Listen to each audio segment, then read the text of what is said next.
Jumpa lagi di Gudang Baca. Pada video kali ini kita akan membahas final penemuan benua Australia. Video ini merupakan kelanjutan daripada video sebelumnya yang telah kita bahas bersama, yaitu penjelajah-penjelajah Eropa untuk menemukan benua Australia. Namun pada pembahasan sebelumnya kita belum mencapai daripada final penemuan benua.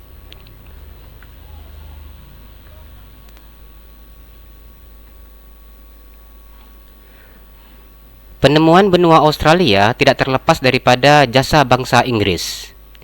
Pada tahun 1688, benua Australia mendapat kunjungan bajak laut Inggris yang bernama William Dampier. Rombongan ini mendarat di Melville Island.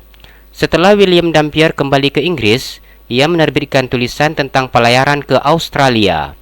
Tulisan ini dipakai oleh pemerintahan Inggris untuk mencari suatu pulau yang bisa membendung kekuasaan Hindia Belanda di Indonesia. Pada tahun 1699, pemerintahan Inggris menugaskan Dampier untuk menyelidiki New Holland atau Australia.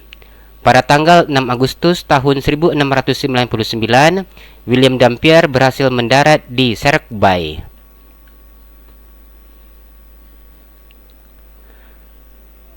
Kemudian pada tahun 1769, ahli astronomi Inggris memperkirakan akan terjadi transit of Venus. Royal Society of London menghendaki agar dilakukan pengamatan secara teliti. Oleh karena itu, peristiwa itu hanya bisa diamati dari lautan selatan. Maka Royal Society meminta kesediaan Angkatan Laut Inggris untuk memberangkatkan peneliti ke Australia. Untuk pimpinan ekspedisi inilah Royal Society memilih James Cook.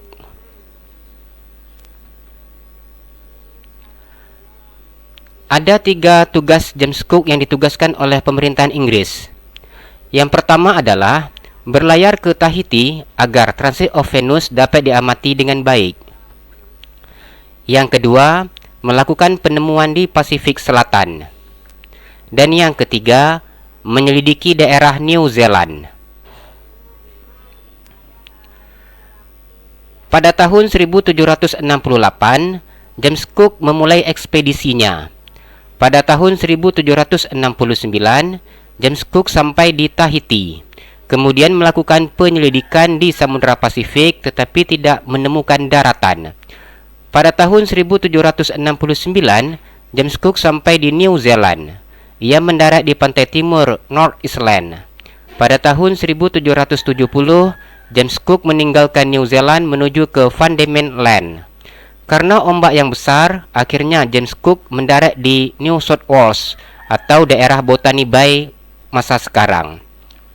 Dari Botany Bay, James Cook meneruskan pelayaran sampai ke Possession Island.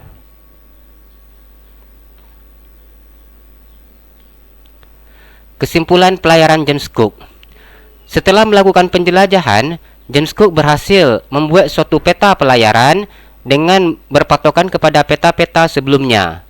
Dan akhirnya James Cook berhasil menggambarkan suatu peta benua Australia, sehingga bisa disimpulkan James Cook adalah penemu daripada benua Australia. Penemuan James Cook inilah yang mendorong bangsa Inggris melakukan kolonisasi di Australia. Pada hakikatnya, James Cook tidak menemukan Australia. Bangsa Belanda lah yang pantas mendapat kehormatan untuk itu. Akan tetapi, penemuan James Cook lah yang membuka jalan untuk menyelesaikan teka-teki yang dibuat oleh Belanda. Namun mereka tidak berhasil memecahkannya. Karena peta Australia yang merupakan rujukan seperti peta sekarang ini adalah bersumber daripada peta yang ditemukan oleh James Cook. Baik, terima kasih. Jumpa lagi di video yang berikutnya.